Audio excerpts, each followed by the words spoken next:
ဆင်းရဲသားနဲ့ဒုထေးဘသူအသက်ကပိုရေးကြီးတယ်လဲဆိုတာကိုမေးခွန်းထုတ်ထားတဲ့ Black Jack ရဲ့စိတ်ဝင်စားစရာဇာတ်လမ်းလေးတစ်ပုဒ်ပါချမ်းသာပြီးအလိုလိုက်ထားရတဲ့ဒုထေးသားတယောက်ဟာမြို့ထဲမှာသူ့ရဲ့စိန်ခံကားနဲ့လူတွေကိုလိုက်တိုက်ပြီးတောင်းကျနေပါတယ်သူ့အဖေကနမေကြီးဒုထေးကြီးဖြစ်တာကြောင့်ရဲတွေကိုတောင်ဂီယူမဆိုင်တယ်လို့သူ့ကိုရန်လို့သူမှန်သမျှဒုက္ခရောက်ကုန်ကြတာကြီးပါပဲဒီနေ့မှာတော့သူဟာလမ်းဘေးမှာအေးအေးဆေးဆေးလမ်းလျှောက်နေတဲ့အချုပ်တီတယောက်ကိုတမင်တကာကားနဲ့တိုက်ဖို့ကြိုးစားပါတယ်အချုပ်တီကရှောင်တိန်နိုင်ခဲ့ပေမဲ့ဒုထေးသားကတော့လက်မလျှော့ပဲလူတက်တဲ့အထိရည်ရွယ်ပြီးကားနဲ့ထက်လိုက်တိုက်ပါတယ်လူတက်ဖို့ကြ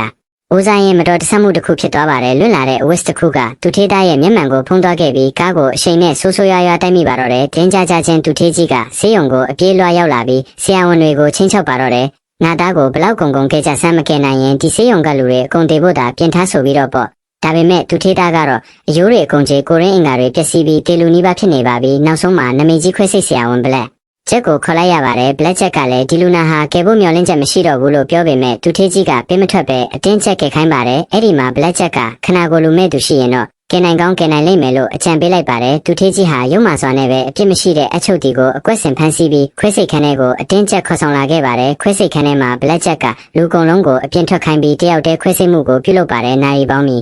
အားစွာကြပြီးတဲ့နောက်မှာတော့ဒုထေးသားဟာပုံမှန်တိုင်းပြန်လဲတက်ရှူနိုင်သွားတာကိုတွေ့ရတဲ့အတွက်အားလုံးကဘလက်ချက်ရဲ့လက်ရာကိုချီးကျူးကြပါတယ်နှစ်လကြာမှပတ်တီးတွေဖြေလိုက်တဲ့အခါဒုထေးသားဟာလုံးဝကျန်းမာသွားပါပြီဘလက်ချက်ကခွဲစိတ်ခတ်ကိုသူ့စီပို့ပေးဖို့ပြောပြီးထွက်သွားပါတယ်ဒုထေးကြီးကပျော်ရွှင်နေတော့မှပဲအင်းစေကပြေးလာပြီးတခင်လေးပျောက်သွားပြီလို့သတင်းပို့ပါတယ်တကယ်တော့အဲ့ဒီအချိန်မှာဒုထေးသားအသွင်ဆောင်ထားသူဟာအချုပ်တီရဲ့ဆိုင်ကိုရောက်နေပြီးဆိုင်ရှင်မျိုးသမီးကိုတွားနောက်ရှက်နေတာပါအမျိုးသမီးကသူ့ကိုရိုက်ထုတ်လိုက်တဲ့အခါဒုထေးသားဟာအချုပ်ကက်ကြီးကိုကင်ပြီးကျွမ်းကျင်တဲ့အချုပ်ပညာတွေကိုပြသပါတော့တယ်ဒါကိုမြင်တဲ့အမျိုးသမီးဟာဒါငါသားပဲဆိုတာကိုချက်ချင်းသိသွားပါတယ်အမှန်တရားကတော့ဘလက်ချက်ဟာဒုထေးသားအသက်မမီတော့တာကိုသိတဲ့အတွက်အချုပ်တီရဲ့အသက်ကိုကယ်ဖို့ဆုံးဖြတ်ခဲ့တာပါဒုထေးသားရဲ့မျက်နှာကိုအချုပ်တီစီပြောင်းပေးလိုက်ပြီးဒုထေးကြီးစီကရတဲ့ခွဲစိတ်ခွေတွေကိုလည်းအချုပ်တီတားမိကိုပေးလိုက်ပါတယ်နောက်ဆုံးမှာတော့ဘလက်ချက်ဟာအချုပ်တီကိုမျက်နှာအတစ်တစ်ခုထပ်မံခွဲစိတ်ပေးခဲ့ပြီးသူတို့သားမိဟာမြို့တစ်ခုမှာဘဝတစ်ကိုပျော်ရွှင်စွာဆက်တင်နိုင်ခဲ့ပါတော့တယ်ဒီဗီဒီယိုလေးကိုကြိုက်နှစ်သက်တယ်ဆို like နဲ့ follow ပေးပါဦး